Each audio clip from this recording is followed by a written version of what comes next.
नमस्कार, हमार बिहार में आपका स्वागत है। आपके साथ मैं हूं करिश्मा। खबरों की करेंगे शुरुआत। सबसे पहले बात करेंगे मुजफ्फरपुर की, जहां जिला परिवहन पदाधिकारी रजनीश लाल के आवास पर छापेमारी की गई है। 50 लाख से ज्यादा कैश है वो बरामद किए गए हैं। तो बताते चले कि कई स्थानों पर संपत्ति की जानकारी भी मिली है। वहीं फिलहाल 4 स्थानों पर छापेमारी चल रही है। तो मुजफ्फरपुर से खबर, जहां जिला परिवहन पदाधिकारी रजनीश लाल के आवास पर छापेमारी की गई है। ये आय से अधिक संपत्ति का मामला दर्ज हुआ है निगरानी अन्वेषण ब्यूरो पटना में। और रजनीश लाल जो मुजफ्फरपुर में डीटीओ के पद पर पदस्थापित हैं, उन्हीं के विरुद्ध में ये मामला चल रहा है। अभी प्रारंभिक यहाँ पर सर्च का कार्रवाई हो रही है और पूरी कार्रवाई होने के बाद कई स्थानों पर चल रही है कार्रवाई? कितने? 4 जगह पर चल रही है। 4 जगह पर कार्रवाई पूर्ण होने पर आपको छपरा में भी पोस्टर नहीं देखे? छपरा में भी, छपरा एडिशनल चार्ज में है। अधिक जानकारी के लिए पटना से हमारे संवाददाता मरगूब आलम जुड़ चुके हैं फोन पे। मरगूब, ये पूरा मामला क्या है? किन मामलों को लेकर जिला परिवहन पदाधिकारी रजनीश लाल के आवास पर छापेमारी की गई है? लेकिन निगरानी को इस बात की सूचना काफी दिनों से मिल रही थी कि जो परिवहन पदाधिकारी हैं रजनीश लाल जी, ये लगातार भ्रष्टाचार में लिप्त है और ये अकूत संपत्ति बना रहे हैं। माने आय से अधिक संपत्ति का यह मामला है। जी। उसके बाद निगरानी की जांच हुई। जांच के बाद निगरानी ने पाया कि इनके पास संपत्ति बहुत है। उसके बाद आज रेड किया गया है। 4 स्थानों पर रेड चल रहा है। पटना में 2 स्थानों पर चल रहा है, मुजफ्फरपुर में चल रहा है जी। और छपरा में चल रहा है। ये मुजफ्फरपुर में डीटीओ के पद पे हैं और उसके बाद ये पदस्थापित है, अतिरिक्त प्रभार है छपरा के पद पर। इनके आवास पर भी रेड चल रहा है। 50 लाख रुपए से ज्यादा का कैश, देखिए बड़ी बात है, 50 लाख रुपए से ज्यादा का कैश, सोने के बिस्कुट के साथ कई संपत्ति के कागजात अभी मिल गए हैं। अभी मिलने का मतलब डेट मैं बता रहा हूँ कि 4 घंटा के रेड में अभी इतने संपत्ति के कागजात रुपये मिले हैं। आगे अभी और छापेमारी चल रही है। जांच के बाद अधिकारियों का कहना है कि अकूत संपत्ति का पता चलेगा। फिलहाल अपने आप में बड़ा सवाल है, एक ऐसा पदाधिकारी 50-50 लाख रुपए किस तरीके से अपने घर में रख रहा है, सोने के बिस्कुट लेके रखता है, तो ये बड़ा सवाल है। फिलहाल देखना होगा इस पूरे मामले में देर शाम से क्या अपडेट आता है। लेकिन बड़ी खबर है, आय से अधिक संपत्ति मामले में मुजफ्फरपुर के जिला परिवहन पदाधिकारी 4 स्थानों पर छापेमारी चल रही है। मुजफ्फरपुर में 2 स्थानों पर, एक स्थान मुजफ्फरपुर में, एक स्थान छपरा में 50 लाख से ज्यादा की बरामदगी हुई है। डीएसपी ने कंफर्म किया है 25 मिनट के बातचीत में। कई संपत्ति का पता चला है, कागजात खंगाले जा रहे हैं और निश्चित तौर पर ये खबर है। फिलहाल देर शाम तक, रात तक पूरे मामले। बिल्कुल मरगूब, हम आपसे पल पल के अपडेट लेते रहेंगे। फिलहाल तमाम जानकारी के लिए शुक्रिया। बढ़ेंगे अगली खबर की ओर। खबर दिल्ली से, जहां सीएम नीतीश कुमार एम्स में भर्ती है। नीतीश की आंखों का ऑपरेशन होगा। डॉक्टर राज्यवर्धन आजाद की निगरानी में यह सर्जरी होगी। जल संसाधन मंत्री संजय झा भी साथ है। बताते चले कि सीएम नीतीश कुमार दिल्ली दौरे पर है और इस दौरान सीएम नीतीश कुमार एम्स में भर्ती है। नीतीश की आंखों का ऑपरेशन होगा। डॉक्टर राज्यवर्धन आजाद की निगरानी में यह सर्जरी होगी। जल संसाधन मंत्री संजय झा इस वक्त मौजूद है सीएम नीतीश कुमार के साथ। अधिक जानकारी के लिए पटना से हमारे ब्यूरो चीफ अशोक मिश्रा हमारे साथ जुड़ चुके हैं फोन पर। अशोक जी, सीएम नीतीश कुमार दिल्ली दौरे पर है, लेकिन इस बीच एक बड़ी खबर सामने आ रही है, जहां सीएम नीतीश कुमार दिल्ली एम्स में भर्ती हैं। बिल्कुल, देखिए करिश्मा, मंगलवार को दिल्ली मुख्यमंत्री गए थे और गुरुवार यानी कि आज वो एम्स में भर्ती हो गए हैं और आज उनके आंख का ऑपरेशन होना है। एम्स के जो डॉक्टर हैं राज्यवर्धन आजाद, उनकी निगरानी में मुख्यमंत्री की आंखों की सर्जरी होगी और सर्जरी के बाद हो सकता है कि नीतीश 6-7 दिन के लिए एम्स में भर्ती रह सकते हैं। उनके साथ जल संसाधन मंत्री संजय झा भी साथ में है। लेकिन दिल्ली जाने के दौरान जिस समय मुख्यमंत्री जा रहे थे दिल्ली, तो उनको साथ नेत्र विशेषज्ञ जो है और पार्टी के प्रवक्ता भी रह चुके हैं, डॉक्टर सुनील कुमार भी उनके साथ थे। तो निश्चित रूप से कह सकते हैं कि मुख्यमंत्री जैसा कि अपने बयान में कहा था मीडिया कर्मियों से मिलकर कि वो आंख का इलाज कराने के लिए दिल्ली पहुंचे हैं, तो दिल्ली में आज उनका आंखों का सफल इलाज भी होगा और डॉक्टर राजवर्धन की अध्यक्षता के नेतृत्व में उनकी आंखों का ऑपरेशन होगा। जी बिल्कुल, तमाम जानकारी के लिए शुक्रिया। तो बढ़ेंगे अगली खबर की ओर, पटना से, जहां हाई कोर्ट में कोरोना मामले पर सुनवाई हुई। कोर्ट ने बेटा के ESIC अस्पताल का ब्यौरा मांगा। कोर्ट ने डॉक्टरों, नर्सों और बाकी चीजों की पूरी जानकारी मांगी है। अस्पताल में बेड, ऑक्सीजन, दवाओं की उपलब्धता का भी ब्यौरा मांगा गया। मामले पर अगली सुनवाई 30 जून को होगी। अधिक जानकारी के लिए पटना से हमारे संपादक संतोष सिंह हमारे साथ जुड़ चुके हैं फोन पे। संतोष जी, लगातार कोरोना मामले पर हाईकोर्ट में सुनवाई हो रही है। एक बार फिर से कोरोना मामले पर हाईकोर्ट में सुनवाई हुई है, क्या है जानकारी इस खबर को लेकर? देखिए, इस मामले में आज लगातार सुनवाई हो रही है और ये लगभग 34वां दिन सुनवाई है इस मामले में। इस मामले में तीसरी लहर को लेकर क्या तैयारी है प्रशासन के द्वारा, स्वास्थ्य विभाग के द्वारा, इस पर विशेष रूप से चर्चा हुई है। और इसी चर्चा के दौरान ये बातें सामने आई है कि जो व्यवस्था है उसमें पर्याप्त फुल प्रूफ व्यवस्था नहीं है। दूसरे लहर से स्वास्थ्य विभाग अभी भी बहुत कुछ सीख नहीं ली है। बेड की व्यवस्था, ऑक्सीजन की व्यवस्था के साथ साथ जो जिन दवाओं का इस्तेमाल कोरोना को लेकर हो रहा है जी, उन सब चीजों की क्या स्थिति है, तो इन तमाम बिंदुओं पर कोर्ट ने सरकार को कहा है कि शीघ्र से शीघ्र जवाब दे। और अगली सुनवाई में इन सब चीजों पर सरकार के द्वारा जो बातें रखी जाएगी उस पर सुनवाई होगी। बिल्कुल, तमाम जानकारी के लिए शुक्रिया संतोष जी। गोपालगंज से खबर, कुख्यात अपराधी नीतीश कुमार उर्फ निहाल गिरोह के 2 बदमाश गिरफ्तार हुए। ऑर्केस्ट्रा में हथियार लहराने का वीडियो वायरल हुआ था। उसका गांव पुलिस ने लाइन बाजार में कार्रवाई की। थानाध्यक्ष अब्दुल मजीद ने इसकी जानकारी दी है। गोपालगंज से खबर, बता दें कि कुख्यात अपराधी नीतीश कुमार उर्फ निहाल गिरोह के 2 बदमाश को गिरफ्तार किया गया है।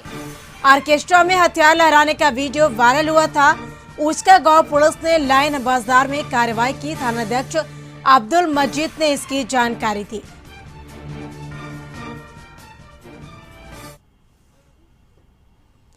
अधिक जानकारी के लिए गोपालगंज से हमारे सहयोगी मंजेश जुड़ चुके हैं हमारे साथ फोन पे। मंजेश, ये पूरा मामला क्या है और किस जगह से कुख्यात अपराधी नीतीश कुमार उर्फ निहाल गिरोह के 2 बदमाश को गिरफ्तार किया गया? जी, मैं बता दूं, कुचकर गांव थाना क्षेत्र के एक गांव में जहां ऑर्केस्ट्रा होती है, ऑर्केस्ट्रा के दौरान अपराधी द्वारा हथियार लहराया जाता है, जिसके एक वीडियो वायरल हुआ था। वीडियो के आधार पे थाना अध्यक्ष अब्दुल मजीद ने उस गांव में जाकर अपराधी को गिरफ्तार किया, जिसमें निहाल ग्रुप का एक सदस्य और एक निहाल है, जिसमें गिरफ्तारी करके और चोरी के साथ एक चोरी की एक बोलेरो, एक स्कूटी, एक बाइक भी जब्त की गई है।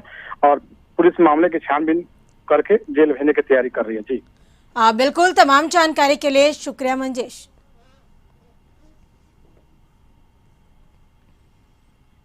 खबर बेतिया अनुमंडल क्षेत्र से, जहां मानवता को शर्मसार करने वाली घटना सामने आई है। बानो छापारोपी क्षेत्र में एक नवजात का शव सड़क पर फेंका हुआ मिला, जिससे इलाके में सनसनी मच गई। बताया जा रहा कि सुबह सुबह कृष्णा नगर के पास मुख्य सड़क पर लोगों ने एक नवजात को पड़ा हुआ देखा, जिसके बाद लोगों ने इसकी सूचना बानो छापारोपी को दी और आशंका जताई जा रही कि नवजात को रात में किसी ने सड़क पर फेंक दिया और किसी अज्ञात वाहन ने नवजात को कुचल दिया। मौके पर पहुंचे पुलिस ने नवजात के शव को वही स्थानीय लोगों की सूचना पर बानो छापारोपी पुलिस घटनास्थल पर पहुंचकर आगे की कार्रवाई के लिए अपने साथ ले गई। नवजात बच्चा है, कोई फेंक के चला गया है, पता नहीं कब का फेंक के चला गया है लोग, और सवारी से कोई सर कुचल गया है उसका। कौन सा जगह है? बानो छापर श्री कृष्ण नगर है, गौरी श्री मार्ट के सामने। नवजात बच्चे का है? नवजात बच्चा है।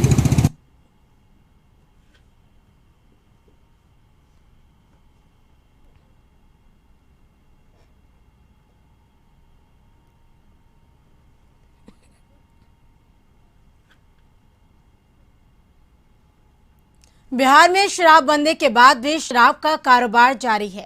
ताजा मामला है पटना सिटी के माल सलामी थाना क्षेत्र के दमराही घाट इलाके का, जहां पुलिस ने गुप्त सूचना के आधार पर एक मारुति कार में छापेमारी कर अंग्रेजी शराब के 400 बोतल को बरामद किया। वहीं पुलिस का कहना है कि गंगा पार से शराब का खेप आने की सूचना मिली थी, जिसके आधार पर पुलिस की टीम ने छापेमारी करने गई, जहां शराब कारोबारी पुलिस को देखकर अपना मारुति कार छोड़कर फरार हो गया। वहीं कार से लगभग 400 बोतल अंग्रेजी शराब को बरामद किया गया। कार के नंबर का वैज्ञानिक अनुसंधान कर इसके मालिक का पता लगाया जा रहा और शराब कारोबारी को जल्द गिरफ्तार किया जाएगा। क्रम में गुप्त सूचना मिली कि दमराही घाट पर जो कुछ शराब जो है लाद कर उधर गंगा उस पार से इधर लाने के फिराक में है, उसके सूचना पर जब गए वहाँ तो कार चालक को भागने में सफल रहा, जो गंगा किनारे काफ़ी हम लोग प्रयास किया लेकिन भाग गया।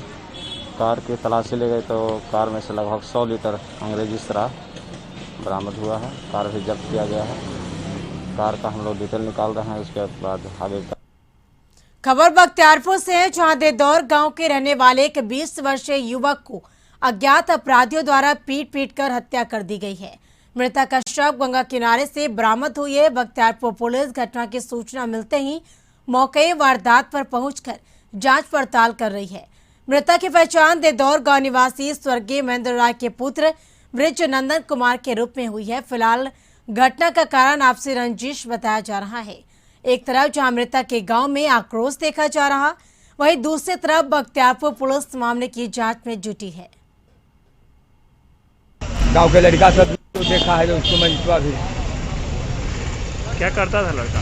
लड़का ही ऐसी घूमल फिरल चलता था, थोड़ा गिरहस्ती लाइन में कुटी उटी कटा देता था। उसको बाप माई मरल था, शादी ब्याह नहीं होल, जरा फिर मन होता था वही गोतिया फिर खा कर छूट रहता था। आपको कैसे पता चला कि हत्या हो गया? हत्या वही लाश बिगल था तो हम लोग देखे जाके, एगो निहाय वाला गया तो वही बोला कि आपको भतीजा के मार के बिगल। ये कहाँ से मिला? हाँ, ये कहाँ पर से मिला? डेड बॉडी कहाँ से मिला? ये भट्ठा पर आधा पर मिला। नवादा की एक विवाहिता ज्योति दहेज प्रताड़ना से तंग आकर महिला थाने में लिखित शिकायत कर न्याय की गुहार लगाई है। गर्भवती पीड़िता अपनी 2 साल की बच्ची को लेकर बुधवार को नवादा महिला थाना आकर न्याय की गुहार लगाई है। पीड़िता ज्योति ने अपने पति, सास और ससुर पर 5 लाख रुपए की डिमांड का आरोप लगाया है। पंचायत के मर्जी और लड़का लड़की की रजामंदी से हुए प्रेम विवाह के बाद से प्रताड़ित हो रही महिला ने थाने में लिखित आवेदन देकर कहा कि वह नवादा के केना ग्राम निवासी विजय कुमार की पुत्री है। उसका विवाह वारसलीगंज के चकवाई ग्राम निवासी पप्पू मिस्त्री का पुत्र रोहित कुमार के साथ प्रेम विवाह हुआ था। इस विवाह में दोनों की रजामंदी और पंचायत के मुखिया के प्रयास से हुआ था। पहले तो सब ठीक ठाक रहा। इस दरमियान उन्हें 2 वर्ष का एक यानी बेटी भी हुई। 2 वर्ष की विवाहिता ने कहा कि मुझे ससुराल में रहने नहीं दिया जाता है। उन्होंने कहा कि उसके पति उसके साथ नहीं रखता और ना ही खर्च देता है। फोन करने पर ससुराल वाले फोन नहीं उठाते, जब कभी फोन उठा भी लेते हैं तो जान से मारने की धमकी देते हैं। दानापुर पुलिस ने ताराचक मोहल्ले से कुंदन कुमार उर्फ गोलू कुमार को 319 बोतल विदेशी शराब के साथ गिरफ्तार किया। बताया जा रहा है कि दानापुर पुलिस को गुप्त सूचना मिली थी कि ताराचक में शराब का कारोबार होता है। उसी दौरान पुलिस ने ताराचक ने कुंदन कुमार उर्फ गोलू के घर जब छापेमारी किया तो उसके घर के कोने में रखा हुआ 4 कार्टून में 319 बोतल विदेशी शराब मिला, जिसके बाद पुलिस ने कुंदन कुमार को गिरफ्तार कर लिया। फिलहाल पुलिस आगे की कार्रवाई में जुटी है।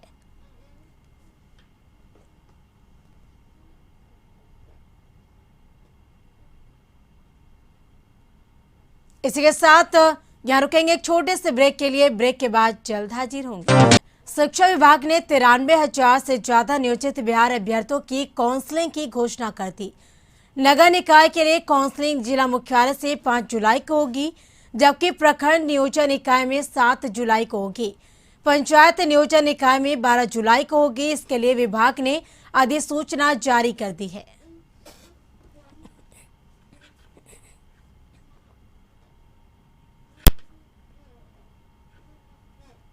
जदयू एमएलसी गुलाम गौस ने जनसंख्या नियंत्रण कानून देश में लागू होने के उठ रहे मांग पर कहा कि इस विषय से हमें कोई इनकार नहीं है। जनसंख्या नियंत्रण देश में होना जरूरी है, मगर जनसंख्या नियंत्रण की जो बात अब हो रही है, पहले यह देखना होगा कि जनसंख्या कब वृद्धि और कैसे हुई। जनसंख्या वृद्धि होने का कारण और शिक्षा और बेरोजगारी है, जो समाज के लोगों में अशिक्षा और बेरोजगारी है, वहीं पर जनसंख्या वृद्धि सबसे ज्यादा देखने को मिल रहा है। सारे लोग, सारी पार्टियां इस बात से सहमत है कि आबादी पर नियंत्रण तो होना ही चाहिए।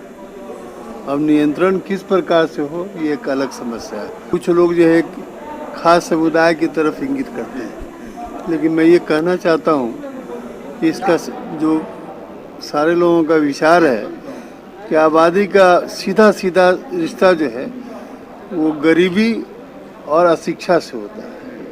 मैंने कहीं भी कोई कानून बने, नियम बने तो निश्चित रूप से आबादी पर तो नियंत्रण होना ही चाहिए। चाइना में भी आबादी पर नियंत्रण हुआ।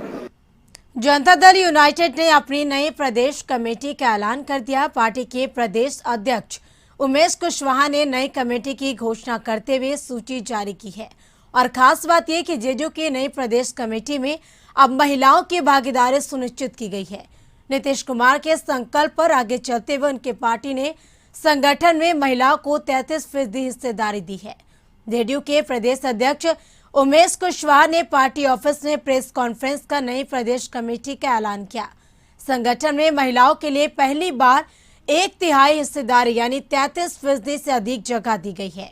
नई कमेटी में 29 उपाध्यक्ष, 60 महासचिव, 114 सचिव और 1 कोषाध्यक्ष और 7 प्रवक्ता शामिल हैं।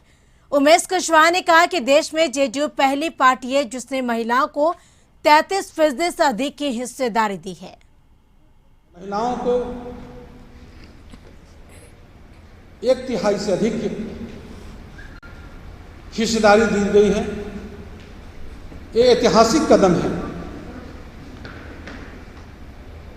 अभी तक देश का कोई भी पार्टी महिला सशक्तिकरण के क्षेत्र में ऐसा कदम किसी ने नहीं उठाया कि जुलाई में पार्टी को वित्तीय सहायता प्रदान करने के लिए पार्टी के पदाधिकारी, पार्टी के कार्यकर्ता, पार्टी के फंड में जो भी कुछ होगा पार्टी के फंड में जमा करेंगे। उसके लिए भी हम विशेष अभियान चलाएंगे। आरजेडी ने महंगाई को लेकर केंद्र सरकार को खेलते हुए नया पोस्टर जारी किया है। यह पोस्टर आरजेडी प्रदेश कार्यालय के बाहर लगाया गया है, जिसमें महंगाई से जूझ रहे देश की जनता को दिखाया गया है। भुखमरी से बेहाल देश की जनता इस पोस्टर में दिखाई गई है। पेट्रोलियम पदार्थ और खाने पीने के सामान में जो कीमतों में इजाफा हुआ है, उस तमाम चीजों को इस पोस्टर के माध्यम से दिखाया गया है। और इसका दोषी पीएम मोदी को बताते हुए इस पोस्टर में उनके तस्वीर को जारी की गई है। चीज में महंगाई, देश के लोग इस महंगाई के चलते 35% लोग भूखे सोने पे मजबूर हो गए।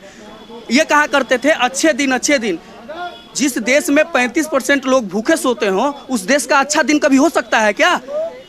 ये तो देश को उस दखल खाता में लेके चले गए जहां से निकलना फिर बहुत बड़ा मुश्किल का काम है। और लगातार जो ये कहा करते थे कि सौगंध मुझे इस मिट्टी की, मैं देश नहीं बिकने दूंगा, अब ये कहा करते हैं जब सत्ता में आ गए कि सौगंध मुझे इस मिट्टी की, मैं देश में कुछ नहीं रहने दूंगा, अडानी अंबानी को सब कुछ दे दूंगा। जदयू प्रदेश अध्यक्ष उमेश कुशवाहा ने महंगाई के विषय पर राजद के द्वारा पोस्टर लगाए जाने के मामले पर कहा कि राजद महंगाई का जो मुद्दा उठा रही है वह खुद को बहुत बड़ा अर्थशास्त्री समझते हुए यह काम कर रही है, मगर जनता राजद के मुद्दों से इत्तेफाक नहीं रख रही है। पेट्रोल और महंगाई के लेकर जो विपक्षी नेता जो टीका टिप्पणी कर रहे हैं, वो अपने आप को अर्थशास्त्री का महान ज्ञानी बता रहे हैं। जनता जो है उनकी ऐसे बातों को अनदेखी। राजधानी पटना से सटे खुसरोपुर के गोविंदपुर गांव में कोरोना को हराना है तो टीका जरूर लगवाना है कार्यक्रम का आयोजन किया गया, जहां कार्यक्रम में पहुंचे बीडीओ आनंद प्रकाश ने कोरोना वैक्सीन नहीं लेने वाले लोगों के बीच नए तरीके से जागरूकता अभियान चलाने की कोशिश की। दरअसल वहां कार्यक्रम में पहुंचे 50 लोगों में से 2 लोगों ने ही वैक्सीन ली थी, जिसके बाद बीडीओ आनंद प्रकाश ने लोगों को पौष्टिक किट देकर कोरोना का टीका लेने का आग्रह किया और साथ ही टीका लेने का वादा भी कराया। और भ्रम से दूर रहने की भी नसीहत दी। कार्यक्रम का आयोजन प्रेम यूथ फाउंडेशन नामक संस्था के सहयोग से किया गया। आज बैकट प्रेम यूथ फाउंडेशन एवं नन्ही पहल के द्वारा कोरोना वैक्सीनेशन का जागरूकता अभियान का और लोगों के बीच हाइजीन किट का वितरण हुआ और लोगों से हम लोग टीकाकरण के लिए भी अपील किया है कि आप निश्चित रूप से टीकाकरण करें। और एक चुनौती भी हम लोगों ने स्वीकार किया है कि बैकटपुर पंचायत और इस प्रखंड का पहला संपूर्ण टीका युक्त पंचायत बनेगा और इसके लिए आज से हमारे जितने भी प्रेम फाउंडेशन के स्वयंसेवक हैं सब लोग लगेंगे और हम लोग घर घर जाकर लोगों को जागरूक करेंगे। खबर बगहा से है, जहां वाल्मीकि नगर के विधायक धीरेन्द्र प्रताप सिंह उर्फ रिंकू सिंह ने मनोहर नदी से हो रहे कटाव का जायजा लिया। साथ ही बाढ़ के दौरान हुए नुकसान का भी आकलन किया। विधायक रिंकू सिंह द्वारा चंपापुर गोनौली में बरसात में बाढ़ प्रभावित गांव का निरीक्षण के क्रम में पठोहिया टोला गोनौली में मनोहर नदी पर हो रहे कटाव का जायजा लिया। विधायक ने जल संसाधन विभाग सहित तमाम विभागों के अधिकारियों से वार्ता कर स्थिति सामान्य करने का निर्देश दिया।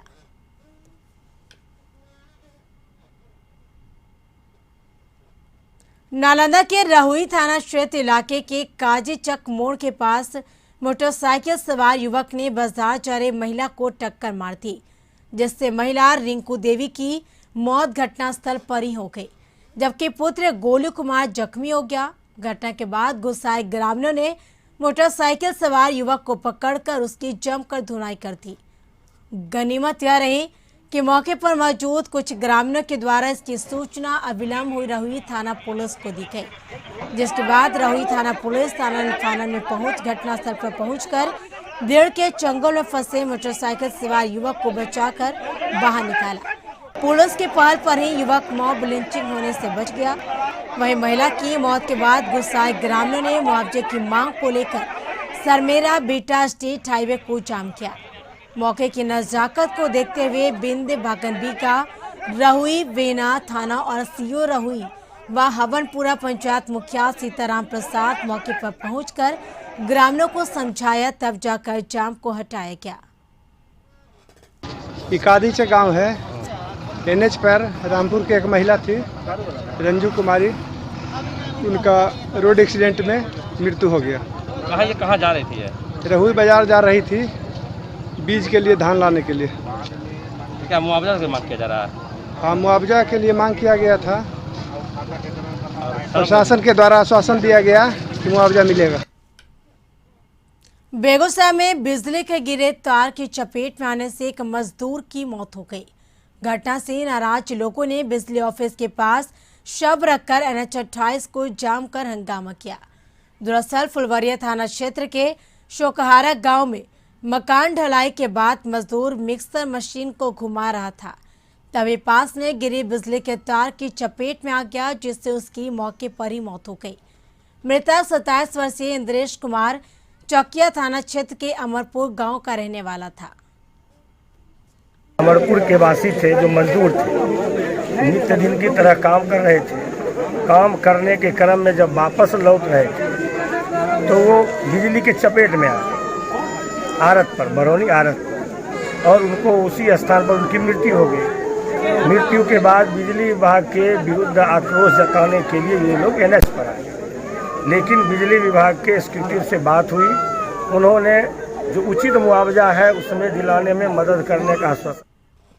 नवादा के रजौली के बलिया गांव में 11,000 बिजली के तार के संपर्क में आने से 40 वर्षीय युवक का घटनास्थल पर ही मौत हो गया। घटना के बाद गुस्साए लोगों ने शव को लेकर बिजली विभाग के सामने प्रदर्शन किया। मृतक के पुत्र सोनू कुमार ने कहा, पूरे बलिया गांव के ग्रामीण ने 5 दिन से लगातार बिजली विभाग को सूचना दिया जा रहा था, लेकिन बिजली विभाग की लापरवाही से मौत हुई है। गए थे खेत तरफ, उधर 11,000 का वो लाइन तार लटका हुआ था, उसी में गए, बच गया ऊपर। कोई घटना कब हुआ? तार बलिया में। अच्छा, क्या नाम है इनका? जतन मिस्त्री। इनके पिता का नाम क्या है? दर्शन मिस्त्री। तो क्या बिजली विभाग को पहले इन्फॉर्मेशन किया था? हाँ, बहुत बार किया गया, 4-5 बार किया गया था। कोई कंप्लेन नहीं? कोई कंप्लेन नहीं।